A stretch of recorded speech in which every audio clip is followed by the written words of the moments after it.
Just about every wildlife film crew have had their fair share of heart-stopping moments, perfectly balanced with raw humour and memories to last a lifetime. My heart was pounding. It was crazy. In the last 14 years, there has never been a dull moment. Elephant! This is the most amazing experience of my life. I've never done anything like this before. Absolutely unbelievable. Yeah. Absolutely shaking. This film crew has seen it all. And it was so real. The diverse presenters and engaging animated characters have enriched every moment.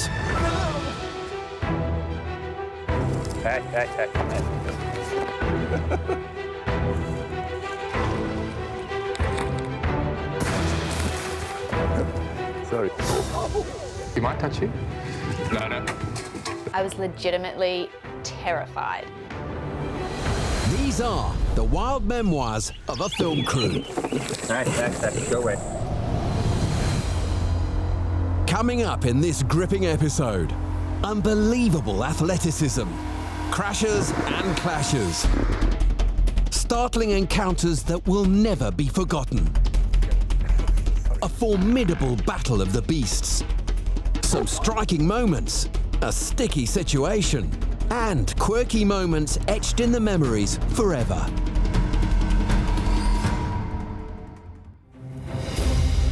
Shiitake Springs, a rugged, untamed wilderness where apex predators have adapted to the harsh environment. Here, the crew witnessed some exhilarating chases and astounding athleticism. Because of the annoying stinging samoxis and tsetse flies attracted to the huge herds of buffalo and moist sand, the lions used to rest up in the trees. Also perfect to cool down with some temperatures getting way up to 48 degrees Celsius. And it was often just such a thrill tracking the lions and then walking under a tree and suddenly hearing a snarl or a growl from above.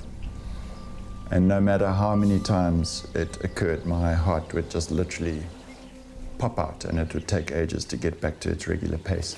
Clyde and Leah were often set in the right place at the right time. And on this particular day, the drama could not have been more perfect. The pride were hungry, and you could see they were incredibly intent on setting up an ambush on a herd of Impala.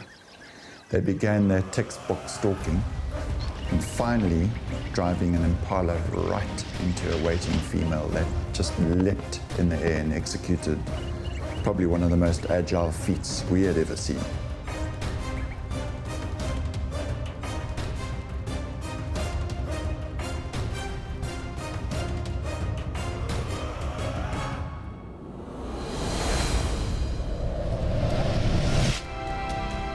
Mana Pools National Park has provided the crew with extraordinary elephant encounters, and this is no exception. Again with Formidable, I was impressed with you because you rolled up your Land Rover by that, was that an old betel tree? Yeah, it was. Right up to that anthill, thinking that Formidable would come, that would be its next tree, and it worked like clockwork. Goodness me. But he's watching the eye. Look, because we know elephants, we know where he's going to go. Hi, my boy.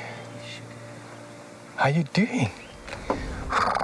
We had pulled the Jeep up in front of an anthill, and this enormous big bull elephant came along. And he actually climbed up the anthill to reach the top branches of the tree, right in front of us. The proximity was unbelievable. Don't you wish you had your camera? This foot just crushing. So what we see here, no one on earth will ever experience again. And you know, when you're right there, the dust was falling on the bonnet. An elephant falls on our car, look at him. And this is how they learn to stand, you see? Fantastic to see it, you know, right in front of you and looking up. I mean, Kate was blown away. Do you see how for a while he balanced on his back legs? Yes. And perhaps that turns into a bull elephant standing up. You know, he's getting up to 20 feet up there above you. Taller than a giraffe at that point. Yeah. And then reaching up and all the pods falling on the vehicle. And then again came and investigated us. Had a look. He's going to reach a branch above our heads. Look at this.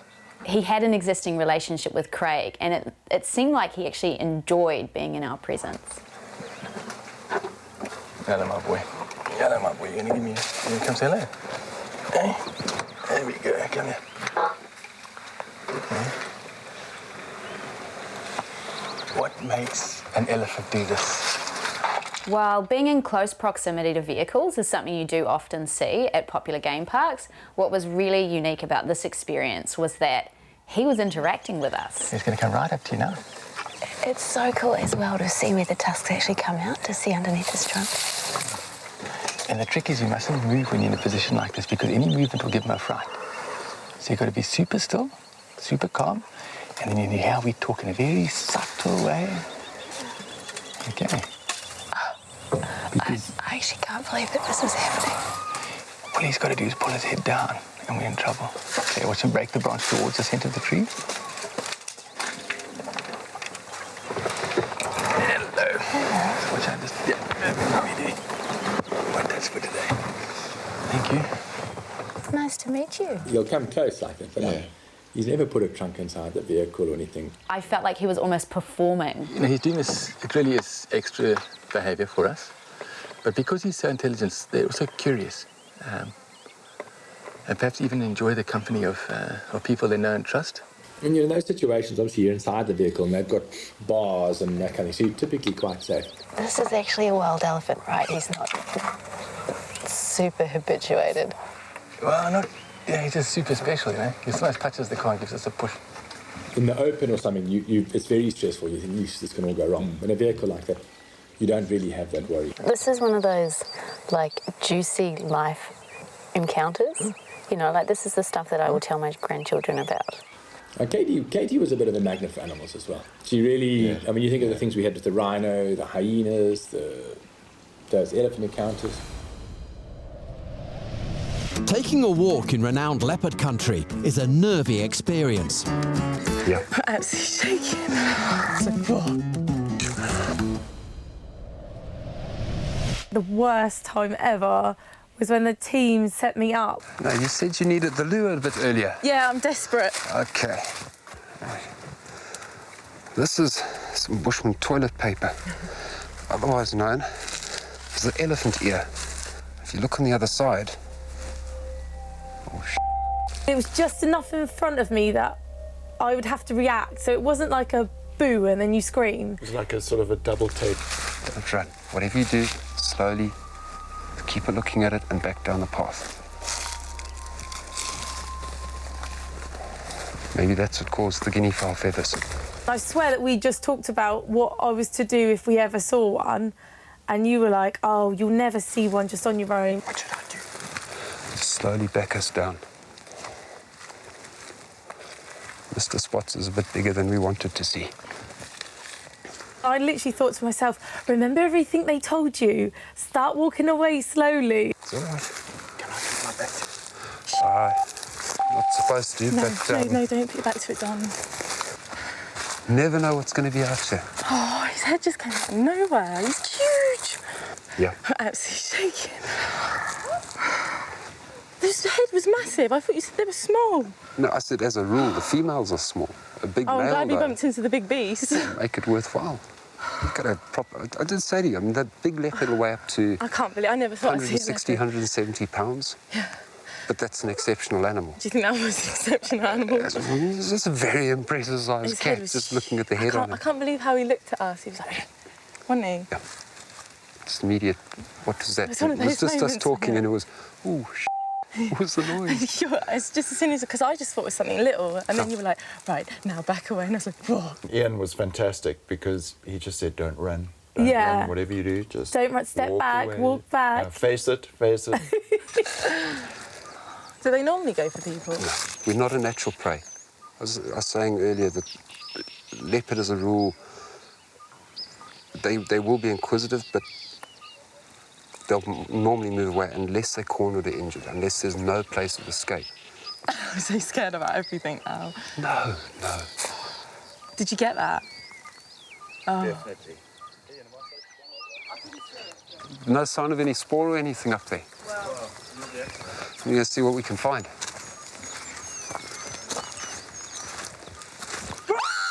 You were I hate you. You're such an idiot. But I was looking at it the whole time and it still didn't work out that it wasn't alive, and I freaked out. I hate you. I can't believe you went all that. Another ninja kick came out there.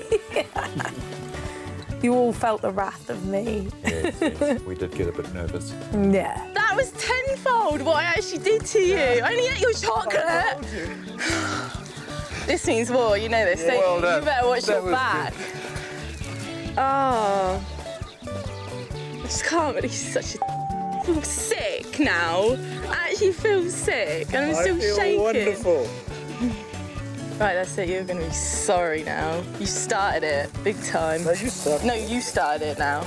This means war. I only ate your chocolate. Craig takes travel presenter Nicola Kelleher to Mana Pools National Park for an untamed experience and the closest wild encounters you could only dream of. A really memorable moment was your first day at Mana Pools. Oh, yeah. And Craig saw that magnificent elephant curly. This particular animal with these wonderfully curled up tusks is one of the most incredible elephants I know, in that he doesn't seem to mind us in close proximity. He thought that curly would then end up at another tree, so we went and set up. And luckily we had that fortress, you know, with that fallen down branch. We've found this elephant. He's moving from tree to tree. We found a safe place here with this fallen log. Over years and years of knowing an elephant, he gets to trust you. And that's why we can get right next. Well, that's why we can be so close to him. And this is a wonderfully relaxed elephant, Nicola. Okay. So it all looked pretty safe, and Troy went up the tree to get a nice angle from the top. I mean, that was really your first taste of looking right up at a big boy. Yeah. He really is the biggest land mammal. And next to two human beings, I'm about 6'1". I'm quite diminutive next to a giant like this. I never thought an elephant could be so big. And I've since told people how big he was, and I've sort of gauged, and they don't believe that he was that big, but he was huge. And I remember thinking, it's just the tree between us. Are we good here? And he just wanted that one pod that happened to be... Which happened to be at your feet. I can see his pupil in his eye. Look at that. Because he wanted you to move, he saw that pod there. Yeah. And he just gave you that, like, little shake. Go back. Sorry. Hey, I just came to see you, Poo-Poo. Look, he wants a pod right by your foot. I think my heart kind of came out of my chest and went back in. And what he was doing, he was intimidating us back. So he'd get the pod. And it does work, doesn't it? Absolutely epic moment. And when you see the elephant walking off, you kind of want it to come back and do it all again. It's a once-in-a-lifetime experience, but it, you know, shook me up, I must admit. Initiated you immediately. Straight in there. Troy was safe, he was in the tree. We were all safe behind that. And it made me really just be in awe of these elephants, to see that, you know, there's something between you and they respect that and you respect them. It is a wild animal, so we need things like this. You can't drive a car through this. So it's probably stronger than being in a vehicle. Always good to have that barrier. You're all good. But he always had a good nature. Some elephants we don't like to get near because they've obviously had worse experiences or they're a different character, and they're dangerous. And he's known you for years and years. Yeah. He was huge, though. The Kariba Lakeshore, a periphery along which two formidable kingdoms collide. Here, both lions and crocodiles must fight to survive. Producing a lion-centric movie on the banks of Lake Kariba in the Matusadana National Park opened our eyes to a very daunting challenge that every lion had to be aware of: stealthy crocodiles. Lake Kariba has a staggering population of crocs, so the interactions with lions were numerous. On one particular occasion, our cameras were set up to record a lioness with her very cute cubs on the shoreline. In the past, when the water levels rose, this lion pride had a habit of braving a 1-kilometer swim to get to Fothergill Island, which was packed with antelope. And the temptation was sometimes too huge to think clearly, and sometimes a lion would just get taken under by these stealthy killing machines. Because we had seen this all too often in the past, we panicked when this mother led her cubs into the water. intent on swimming to the island. We couldn't believe our eyes when we saw numerous crocs patrolling. I mean, how foolish could she be? After a few agonizing minutes, she must have come to her senses after seeing one of the lurking dangers close by. And we were absolutely relieved that some sort of good sense prevailed. One thing we confirmed with this pride, they were so lazy they would take any shortcut possible to avoid a longer walk around. This little inlet had a croc lurking close to the right-hand bank. All the lions knew this, but decided to simply launch themselves over the danger. And it was fascinating filming them one by one as they snarled at the imposing threat and then sprang over the water until this little girl tried her very best, but failed miserably.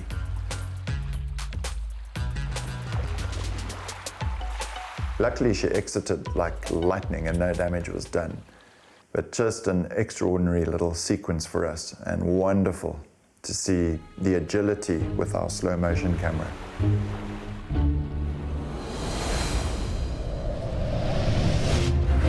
During the Big 5 Challenge reality game show, Craig's team pushed the limits to attempt to capture the perfect photograph. Looking back at that Big 5 Challenge reality show, it was Rhino Day. Yes. And the contestants had to go and, first of all, get within 50 meters of the rhino and stay in that range for 10 minutes to qualify. Yeah. And then get the best photograph for the day for extra points. We were going along and one of you saw the rhino. Katie spotted them when we were driving, a long, long way from the road. And you just started going in. Just go. I'll come and I'll catch you up. We had set ourselves up downwind from the rhinos to try and get the perfect shot. Where you thought you'd be safe. A few bushes, And we got within 50 meters and just sort of settling in there. Guys, we're going to get down. It's great that they're coming towards us. They didn't know that we were there, and so they were slowly grazing, coming towards us. And they were coming closer and closer to you guys. And then things just started to change dramatically. Guys, if we get charged, even a bush like those sticks there will stop a rhino. No, we were set up beautifully with a camera, getting all of this. I was really concerned that they were going to freak out as soon as they realised that we were right in front of them. And then came the point where you kind of had to call it. Had to pull the trigger, so to speak. With that oxpecker sound. Yeah, make noise. So I think I made it. Yeah.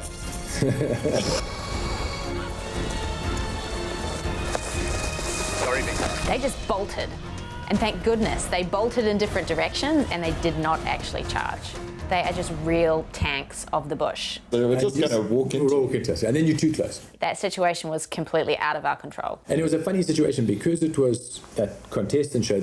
They were in, normally as a guide, we're in front. Yeah. In this case, we were keeping them safe, and they were in front doing because we kind of taught them how to behave in the bush. And get the photograph. Yeah. Take a photo.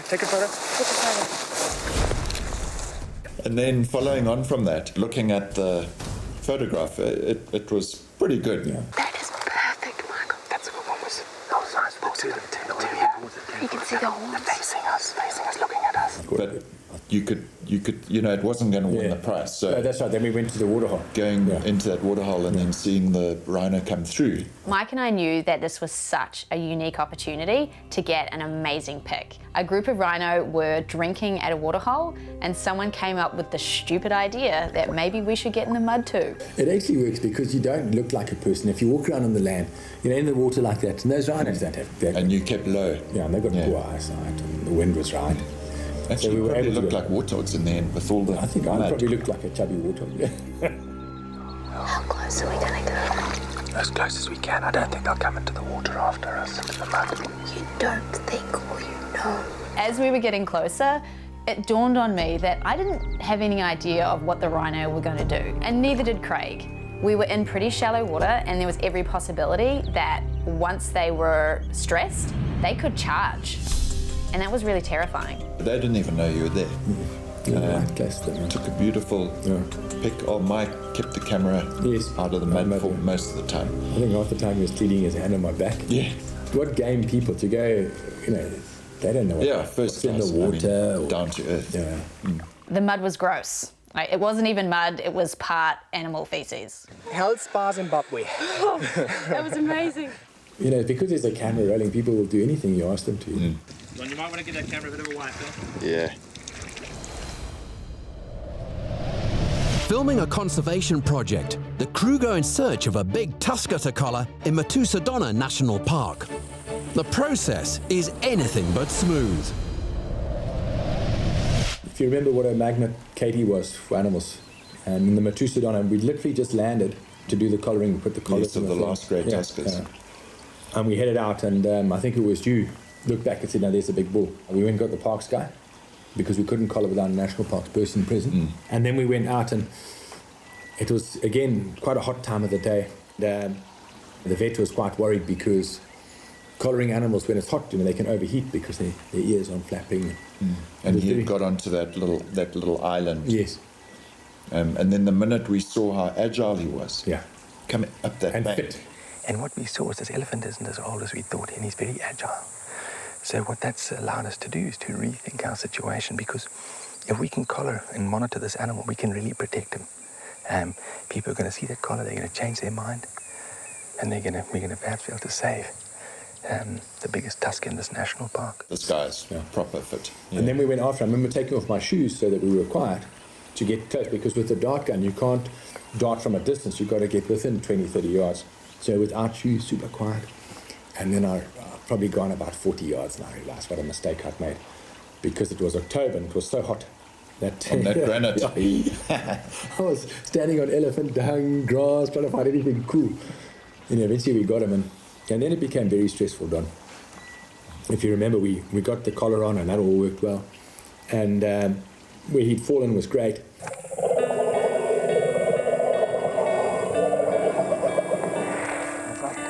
Not too tight, eh? No, it's 22. Okay, cool. Okay. Do you want to put the reversal in whilst I'm still doing this? I'll put past the reversal. Okay, I'm going to start injecting the thing slowly, yeah? Let me go to the last one first. Okay, butter. Okay. Right. He's going to start. Okay, Craig, I've given reversal, eh? Okay, I'm aware. Where you see that ear move, you move. Okay, let's go. Let's go. And then the simplest thing was to put the reversal drug in, and for him to get up, but his back legs those were bushes. too sticks. Yeah. And an elephant throws his back leg like this to get his head up like that, and then they come up, and he couldn't get it. Come on, boy, come on, boy, come on, boy, come on, boy, that's it. We were trying to cut it with the leather knife. We were cutting and sweating. Yeah. And then Chap had to get the chainsaw to chop away all those little sticks. And then we could get him up. And then we were pulling on his tusks. Pull. That was amazing. And then when it happened, and we just hit the road. And he ran over a bucket, and I was just bombshelling. The hunting prowess of Chitaki Springs lions is second to none, but the brute strength of this buffalo bull was more than they had bargained for. Filming a Predator movie with Clyde Elgar and Leah Beaver at Chitaki Springs had so many incredible moments, and this is one of those epic battle moments that will never be forgotten. A massive herd of buffalo had come down the steep bank to drink at the spring, and the main herd finished drinking and retreated back up the sandy bank, leaving a few old buffalo taking their time to finish off their drinking. And of course, this piqued the interest of the resident lion pride, and you could see them stalking with great skill.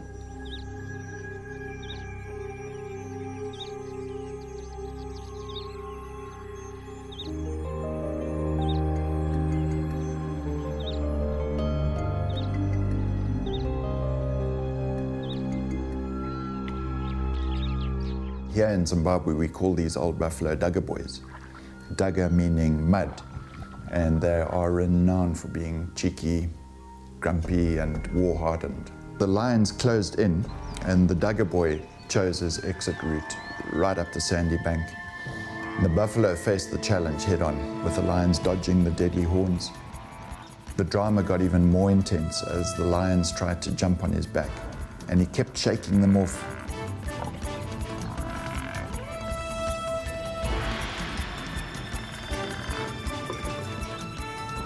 And with all the dust and confusion, one of the lions fell into the ravine on the right. And as the old guy got towards the top, the lions tried to jump on his back again, but he just shook them off like flies. The whole scene just makes you realize how incredibly strong these beasts are, and under what seemed like hugely stacked odds against him. Never a dull moment at Chitaki Springs, and a truly wild destination to enjoy. In northern Zimbabwe, one doesn't have to travel far for close-up encounters, especially at wild destinations like Kavinga Safari Camp. Looking back at Kavinga Lodge, when you were presenting for us, we met some amazing elephants, but in particular, Morgan. Hey, boy. Well, we thought that was, awesome, having an intimate experience with him. But having that G&T later on in the bar. That's right. In comes Morgan. I think he probably smelt the lemon in my gin and tonic. But then it wasn't only the lemon he was interested in, he was also interested in your ear, which I found rather bizarre and questionable, Don. My earwax. When it was happening, I was just thinking, oh my word, you hear these stories of elephants being curious and friendly, but when you get to experience it firsthand, it's a whole different story, isn't it? Yeah, I was slightly nervous. I moved because I thought he was maybe going for the lemon, and I moved it across. And then I think he gave up and just had a bit of a sniff. He ducked out a little bit and then searched for those little albedo pods, in the gutter. It's crazy. He's like a pet there in a way. They just go, no, Morgan, and then he backs off like a sad little dog who's sorry about what he just done. Kristina's first leopard sighting on a safari travel series led to a rather interesting celebration.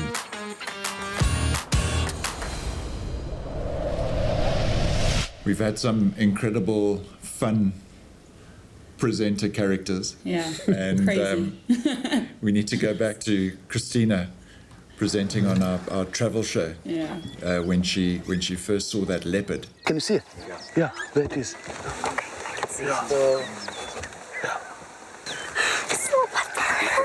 We appreciate the excitement because we see, leopards kind of every season. But for you, yes, it was on your bucket list. It was the first time I've ever seen a leopard in the wild, and no words, really.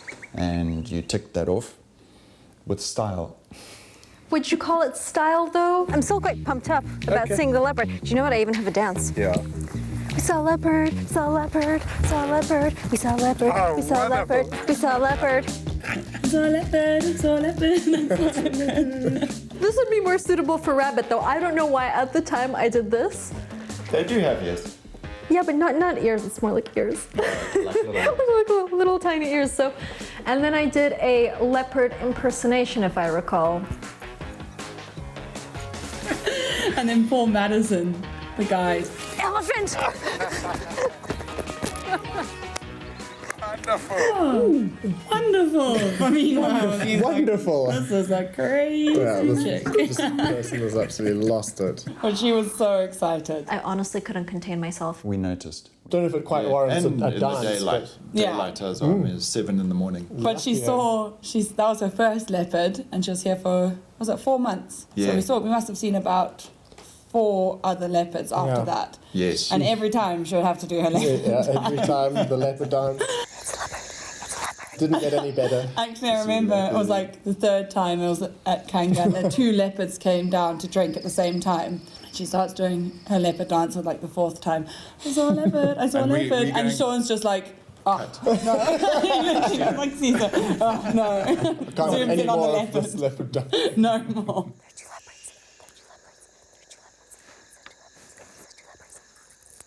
She was a character. Yeah, full of Oh, it beans. was so much fun filming with her.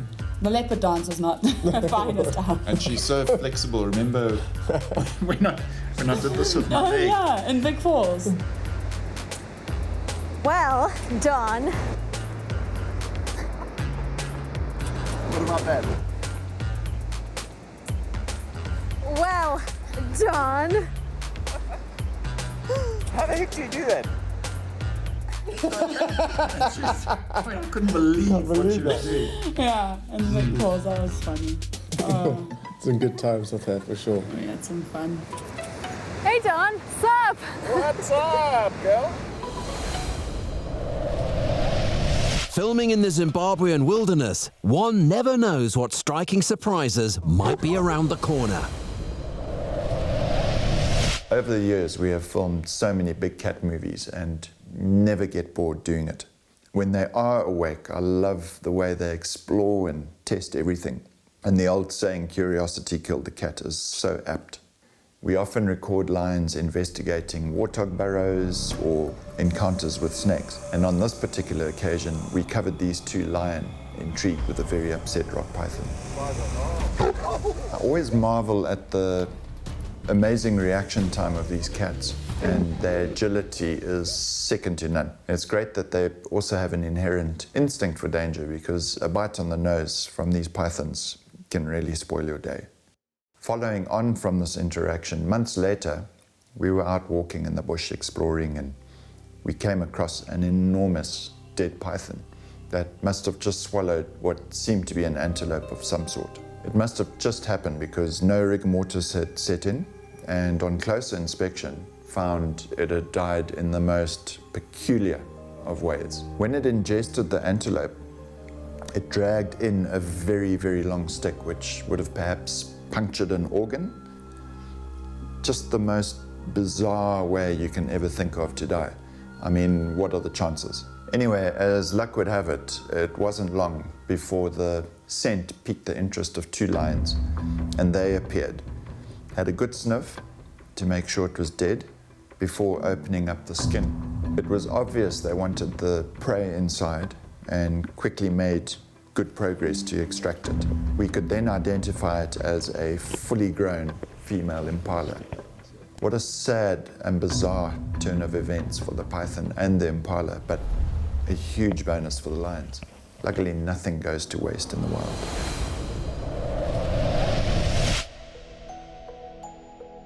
In the harsh, dry season, it's not uncommon for animals to find themselves in sticky situations. Over the years, I think some of the best filming has been in the dry season. It's the most dramatic time in the bush. Animals are struggling. Lots of thirsty elephants around, all looking to find some water, and the baby had obviously gone for what he thought was the right path for the water and ended up being stuck in the mud. He's made the mistake of making a beeline for the water, not gone round this muddy patch, and now it's gotten stuck. And it's quite often has very tragic consequences, a situation like this, because that mud is deep and it's very hard for them to get out of the mud. You can hear all the commotion from these the mums. I see the mum coming around, that's the mum of the baby. You can see by her agitation. The mother was really stressed. It was really, really tense, and I didn't think that the baby was going to be able to get out. An older elephant, the matriarch, took over. The matriarch managed to scrape some of the mud from the sides of the baby elephant. He was really wedged in there. And eventually it used its foot, because that's the strength is. See that? You know, because she was covered in mud, and the matriarch, with her front leg, was actually scraping the mud off the sides. Oh, yeah. Almost so, you know, so there wasn't that vacuum seal. Sticking on it, yeah. Clever, I mean, they are extraordinary animals. Unbelievable. Bit of a push. Lifted his bottom and managed to kind of get him out. The mother at this point had actually gone off to get a drink. She couldn't cope at that point. The problem is the mud's all the way to its belly. It's like a car getting its sump stuck. Oh, come on, little guy. This was one of the moments where I thought, this can't end well. And eventually, the baby managed to lift himself. Just look, it's getting onto the... See, you can see a gap between the belly and the mud. It's going to make it. Isn't this a fantastic outcome? And what a relief for that baby and its mum. And there was a huge celebration from us, but also from the elephants. And you see there, they are all together again. I can't remember if it was the mother or the matriarch, but somebody trumpeted at that baby as if to say, don't do it again. When it comes to a wild challenge, even the tamest of tasks comes with a twist. For Karina Holmes, there's no worming her way out of this one. I'll never forget when me and Jessie did the fishing task. Team Devil Prada. In Africa, it is traditional when you go fishing to eat one of these earthworms. It's good luck. I take it Prada is not going to probably do it, so I'll hand it over to Devil. Devil, get it down the hatch, lad. Oh, no. Come on, good luck. This is a challenge. We need the extra. For my boys. Jessie literally put it in his mouth. Get it in there, get it in there. There we go. Oh my God! Brilliant. He loved it. Hook, line and sinker. Yeah. See, one step ahead. Let's get... He's always out for the luck, wasn't he? I enjoyed seeing your face when Jessie took it straight down the hatch. That was horrible. It was so disgusting. I'm traumatised by that. Oh. She's very scared of worms, which we've... I'm not scared of them. I just don't like it when they jump. I couldn't even. No way. It's a good luck charm to eat a worm before you go out, but she didn't eat one. I think that's but you didn't ask me to. I think that's what's killing us right now. Well, we didn't ask you to then, but we can always now. We can rectify that. I won't eat it, but I'll put it in my mouth. That's about it. Damn! You've got to see this. He managed to chew. Okay, I'm not going to chew it though. No, you can spit it back. Don't vomit on me, or else you're going in the water. Yeah. Okay. On 3. Okay. 1, 2, 3. Ah! Oh, go. Eat it! Swallow it! Well, spit it! Oh, Well, that was a fair effort. Ah. You said I'll put it in my mouth. Well done, Prado. Hey, Devil, I didn't think you should go that far, did you? Not in a million years, but that was funny. But you did well. I think it gave you luck in the end. Yeah. Well done, Devil. Whoa, man. Barry always come up with different ideas to give us luck, and it was always something bad for us and good for him. Good for TV. Yeah. He's funny. If you spew, you're going overboard. Professional wildlife guide Craig Van Zale has an incredible ability to read animal body language and tends to venture where few would dare. This was one of the many heart-stopping moments of my trip to Africa. In situations like this, it might look like we're a bit gung-ho with the animals and they charge and we don't react. But it's because we can read them and we understand what they're doing. In this case, it was young bull elephants. They're quite playful. We'd come in to film them and they were in the shallow water. We'd actually gotten as far as we could get to in the boat at that point because it was quite grassy and it was getting a bit shallow. So the boat motor couldn't go in the water, so I was pulling the boat in to get everyone in closer, so we could hop everyone out and then get the cameras and go and film and that type of thing. And at that point, I saw the Ellie turn and charge, or mock charge.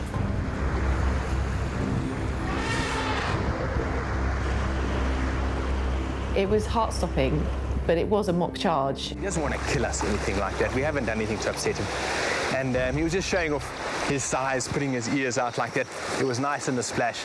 And once he'd shown off to his friends, then back he went. Fortunately, Craig knows exactly what he's doing and was fine and lives to tell the tale. That was phenomenal. How did you know that elephant was going to charge you? You have a genuine idea what it was, Nicholas. I know that once they get onto the shore, they feel a lot more confident. And with that confidence comes, especially those 3 young bulls, they like to show off a little bit. Because they were in the water, they never really wanted to charge you then. They only did it when they had a bit of... Yeah, when they got to a little bit to the edge, and then they thought, oh, right, now we can... Show off. And obviously when you've got a camera there, I suppose maybe you push the envelope. Not that it was dangerous, but you let these things unfold more than perhaps we would otherwise. And because you could read the body language... Yeah. It was never going to be a snag. And I think it was amazing, it was impressive with the splashing and that type of thing. It's one of those moments where your life flashes in front of you. You know, like a car speeds up to you at traffic lights and you just don't know what to do. It was one of those moments. I think I might have even put my hands in the air. You know, if you watch what happened afterwards, the elephant straight away went to go and feed. So they weren't stressed out by us, because that's the thing that we don't want to do. We don't want to upset the animals. Obviously, we want to portray them and show them as wonderful, and a bit of action is great. But it was fine after, and we hadn't done anything. But a spectacular scene, you don't see that often. Especially with all the water behind. And, I went back to the boat after then. In fact, Craig carried me, which was really nice of him. Most of the time, it's the animals putting on a show. But in this instance, it's Craig who takes centre stage. Another funny incident with Craig, as usual. He wanted you to get a different sort of perspective of the elephants coming to the pan, because he could see them coming. Yeah.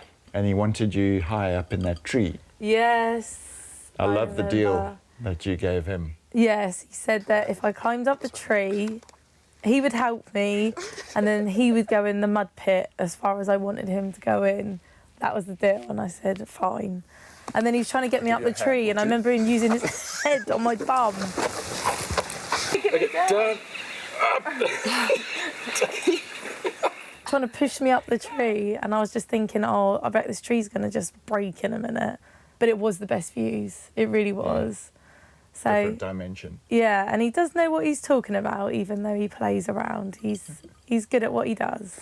That was a really good idea. It was lovely seeing them from up there. Yeah, lovely angle. Do you know what the best bit about this is?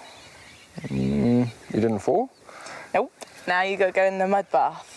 A deal's a deal? Deal's a deal. Right in as well, because you told me to go up high and I did. Okay. How muddy? Very. Okay. There's probably no chance I'm going to give you a big hug or something afterwards, is there? No, Craig. All right. I'm off.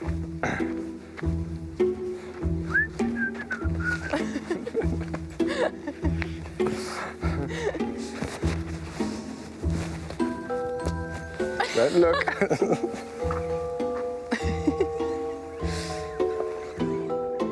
Oh, it's disgusting.